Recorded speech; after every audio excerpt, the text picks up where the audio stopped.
ভাই এই কুত্তামরা গরমে যাইতেছি গরু কিনতে, তাও দুপুর 2টা বাজে। তো কি আর করার, গরু তো কিনতে হবে, তাই রওনা দিয়ে দিলাম। তো যাইতে যাইতে দেখি রাস্তায় আবার জ্যাম, 10-15 মিনিট হাটে ঢুকলাম। ঢুকতেই দেখি ভাই এত পরিমাণে ভিড়, পা ফেলার জায়গা নাই।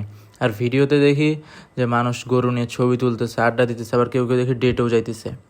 তা আমাদের কপালে সেগুলো নাই। আমরা হাটের মধ্যে হাঁটতেছি, হাঁটতে হাঁটতে আমার 2টার জায়গায় 3টা বেজে গেছে। তো কি আর করব, তো শেষে ঘন্টা বাজাইতেছি। নিজের তো 2টা বাজছে, এখন ঘন্টা বাজাই। তো শেষে সামনের দিকে আগাই দেখলাম ওই যে ওটার পাহাড় মনে করেন না, ওইটা হচ্ছে ময়লার স্তূপ।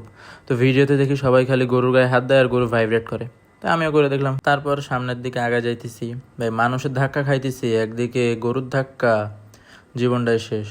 আর একটা দুঃখের কথা শেয়ার করি, গরু কেনা শেষ হয়ে গেছিলো, তারপর আমরা বাসায় পথে ফিরতেছিলাম, কিন্তু শেষমেশ আমি গেছি হারায়। তারপর আব্বুরে কল দিয়ে আব্বু আধা ঘন্টা পর রিসিভ করছে, রিসিভ করে বলে তুই বাসায় চলে আয়। ভাই কি আর করবো, এদিকে আমি গরুর গুমুত খাইতে খাইতে আমার জীবনটা শেষ হয়ে গেছে।